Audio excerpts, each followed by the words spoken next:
In the jungles of West Java, there is a sound that every child is taught to recognize before they learn to read. Not the roar of an animal, not thunder, a woman weeping, somewhere ahead of you in the dark. If you hear it getting louder, she is moving away from you. If you hear it getting quieter, she is already behind you. The Kuntilanak is the spirit of a woman who died during childbirth, her soul trapped between two worlds, carrying a grief so violent it curdled into hunger. She appears as a beautiful woman in white, her black hair falling past her waist, her face hidden until the moment she chooses to turn around.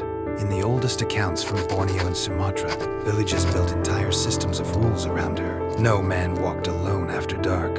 No pregnant woman slept near an open window. No one picked up a white flower found on the ground after midnight. She does not chase, she waits. She selects a target, almost always a man traveling alone, or a woman in the final weeks of pregnancy, and she follows at a distance, crying softly. When the target stops to listen, she stops too. When they turn around, there is nothing there. She closes the distance only when they are completely alone. Witnesses who survived described the same detail across 5 centuries of documented accounts.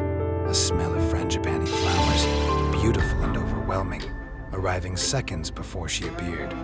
In 1973, a rubber plantation worker in West Kalimantan was found at dawn, alone on a jungle path, unable to speak. He remained non-verbal for 11 days. When he finally spoke, he described following the sound of a crying woman into the tree line for what he believed was 10 minutes. Search teams had been looking for him for 6 hours. He had no memory of those hours. The plantation foreman filed the report under a category used for decades in Indonesian labor records. A single word: diganggu, disturbed by something unnamed. There are 3 documented methods of protection that appear consistently across Javanese, Sundanese, and Borneo traditions. A nail driven into the base of the skull will immobilize her, but you must first convince her to come close enough to touch. A red thread tied around the wrist of a pregnant woman may redirect her attention. The 3rd method appears in the oldest texts and was considered the most reliable. Do not follow the sound. Whatever you hear in the dark ahead of you, do not follow the sound. Bone ground.